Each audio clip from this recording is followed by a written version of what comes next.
आपसे मेरा एक बहुत ही सिंपल सा सवाल, पैसा ज़्यादा वैल्यूबल है या टाइम?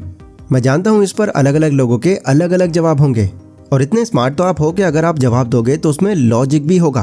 बट ज़रा इस सवाल के थोड़ा डीप में जाते हैं और कुछ कैलकुलेशंस करके देखते हैं।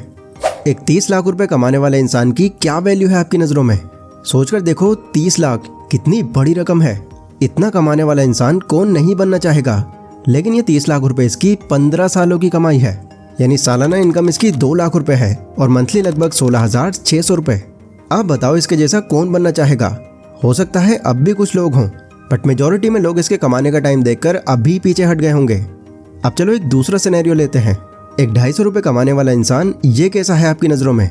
सोचो ज़रा, 250 रुपये, इसमें आजकल क्या ही हो जाएगा, खासकर ऐसे में जहाँ इतनी महंगाई हो रही है। बट 250 रुपये तो इसकी आधे घंटे की कमाई है और ये एक दिन में 10 घंटे काम करता है, तो इस हिसाब से इसकी दिन की कमाई हुई 5,000 रुपये। मंथली इनकम 1,50,000 रुपये और सालाना इनकम 18 लाख रुपये। अब बताओ इसके जैसा कौन बनना चाहेगा?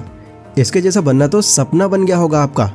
देखो, पैसों की वैल्यू तो मैंने यहाँ पर छेड़ी भी नहीं, मैंने तो सिर्फ यहाँ पर टाइम में फेरबदल की है और इसी फेरबदल की वजह से दोनों ही रिजल्ट्स ऐसे निकले जो आपके लिए भी शॉकिंग थे। लेकिन इससे ये बात तो क्लियर हो गई कि गेम तो सारा टाइम का ही है।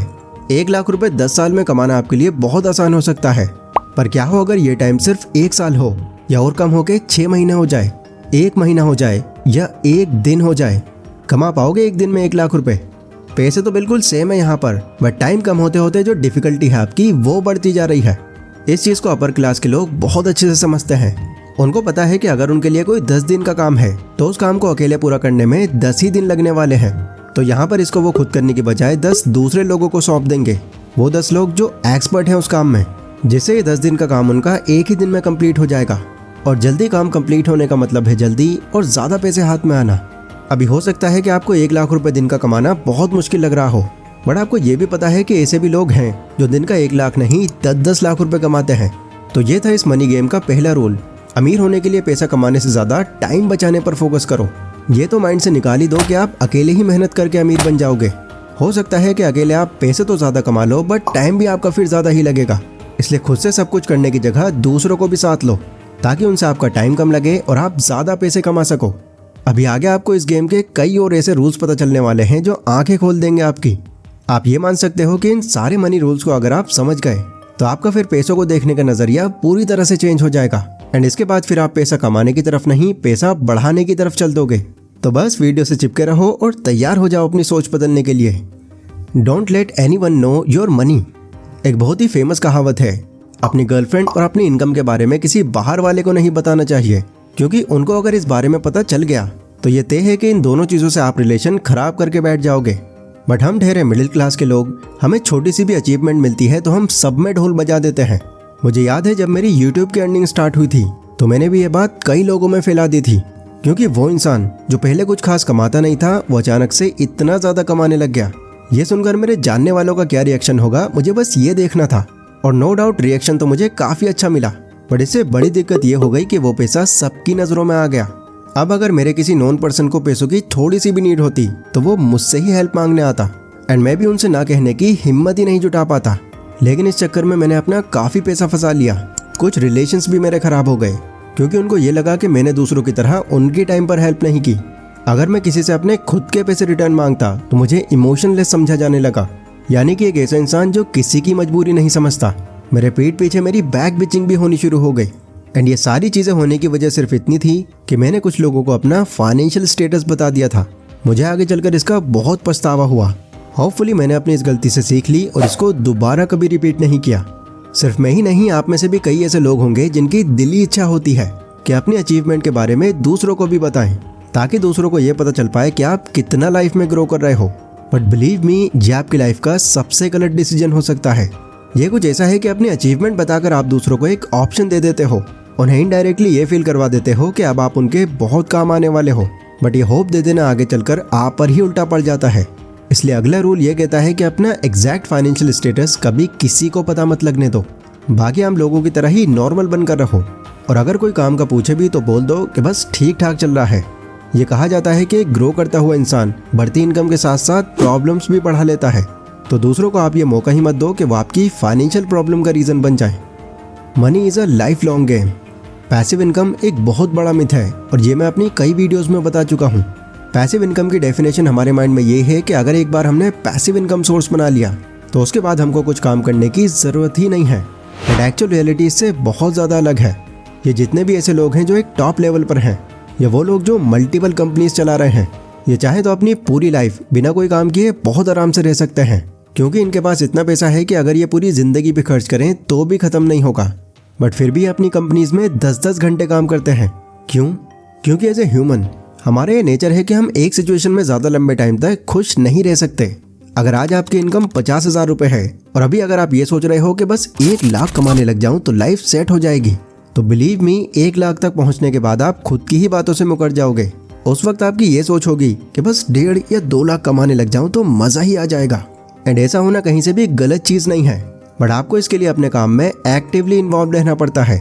अगर आप इन्वेस्टिंग को छोड़ दो तो पैसिवली आपका फाइनेंशियल स्टेटस कई गुना तक बढ़ता रहे, ये पॉसिबल ही नहीं है। इसलिए मनी गेम का अगला रूल ये कहता है कि पैसा एक लॉन्ग टर्म का खेल है। अगर आप पैसों को एक शॉर्ट टर्म गेम समझ रहे हो तो आप एक बहुत बड़ी गलती कर रहे हो। ये एक लॉन्ग टर्म गेम है और इसे ज़्यादा अर्न करने के लिए आपका एक्टिव रहना बहुत ज़रूरी है। हाँ, कुछ जगहों पर आपको टाइम कम देना होगा तो कहीं पर ज़्यादा, बट देना ज़रूर होगा। Money grows on tree. बचपन में हम जब भी घर वालों से किसी चीज़ की डिमांड करते थे तो कई बार हमको बदले में ये डायलॉग सुनने मिलता था कि जा, पैसे नहीं है मेरे पास, पैसे पेड़ पर थोड़ी उगते हैं। अब वैसे तो हमको पता है कि ये सच है, बट 1 मिनट के लिए ज़रा सोच कर देखो कि अगर पैसे पेड़ पर नहीं उगते तो सारे बैंक्स की अलग अलग ब्रांचेस क्यों होती हैं? ब्रांचेस यानी शाखाएं। वेल, ये तो एक मजाक था, बट इनडायरेक्टली आप कह सकते हो कि पैसा पेड़ पर ही उगता है और इस फाइनेंशियल पेड़ का नाम है एसेट्स। जिस तरह एक पेड़ को उगाने के लिए पहले हमें इसकी बहुत देखभाल करनी पड़ती है, टाइम से उसको पानी देना होता है, खाद डालनी पड़ती है, सनलाइट का इंतजाम करना होता है, कीड़ों से प्रोटेक्शन करनी होती है, तब कहीं जाकर वो इस लायक बन जाता है कि हमें फल सब्जियां दे सके। ऐसे ही आपको एसेट्स बनाने के लिए पहले नॉलेज लेनी पड़ती है, अपना टाइम देना होता है। पैसों की ज़रूरत है तो उसमें पैसे भी लगाने पड़ते हैं, उसमें आने वाले फेलियर्स को झेलना पड़ता है, तब कहीं जाकर वो एसेट आपकी इनकम को ज़्यादा बूस्ट कर पाता है। और असली पेड़ की तरह एसेट भी एक ऐसी चीज़ है जो आपको लॉन्ग टर्म तक फ़ायदा देता है। तो मनी गेम का अगला रूल ये बोलता है कि पैसा पेड़ पर ही ग्रो होता है। बस फ़र्क ये है कि इस फाइनेंशियल पेड़ का प्रोसेस थोड़ा अलग है। ये प्रोसेस समझकर आप जितने ज़्यादा पेड़ उगाओगे, लाइफ में आपकी उतनी ही फाइनेंशियल मिठास आएगी। As you get older your expenses will grow. कई फाइनेंशियल वीडियोज़ में आपने एक चीज़ नोटिस करी होगी, वहाँ बोला जाता है कि अगर आपको फाइनेंशियली स्टेबल होना है या अपने पैसों को सही तरह से मैनेज करना है तो 50% तो आप अपने खर्चों में, 30% अपनी इच्छाओं में और 20% सेविंग्स में लगा दो। इससे आपकी फाइनेंशियल सिचुएशन बहुत जल्दी ट्रैक पर आ जाएगी। अब देखो, ये सुनने में तो बहुत अच्छा लग रहा है, बट अनफॉर्चुनेटली ये प्रैक्टिकल नहीं है, क्योंकि इन रूल्स में बात करी जाती है 15 साल की, 20 साल की या लाइफ टाइम तक की। बट अगर आप अपनी लाइफ को पिछले 10 साल से भी कंपेयर करो तो आपको पता चल जाएगा कि उस टाइम आपका कितना खर्चा होता था और अब कितना खर्चा है। डेफिनेटली ये कई गुना तक बढ़ गया होगा, क्योंकि रीज़न इसका वही है कि खर्चे आपके कभी भी लॉन्ग टर्म तक सेम नहीं रहते। आपने अगर इन रूल्स को फॉलो भी करना शुरू कर दिया तो चाहकर भी इसको लॉन्ग टर्म तक आप स्टेबल नहीं रख पाओगे, क्योंकि हो सकता है कि अभी शायद आप यंग हो, बट एक टाइम पर आकर आपकी शादी भी होगी, बच्चे होंगे आपके, फैमिली वालों की उम्मीदें बढ़ जाएंगी, जिम्मेदारियां सर पर आ जाएंगी। ऐसे ही अलग अलग लाइफ स्टेजेस पर आपका ओवरऑल खर्चा फ्लक्चुएट होता रहेगा और इसमें एक पर्टिकुलर परसेंट पर टिके रह पाना नामुमकिन है आपके लिए। तो मनी गेम का अगला रूल ये कहता है कि अर्निंग सोर्स को अपने प्रेजेंट के बेस पर नहीं, फ्यूचर को ध्यान में रखकर बनाओ, ताकि आगे चलकर आपके एक्सपेंसेस बढ़ भी जाएं तो आप तैयार रहो उनके लिए।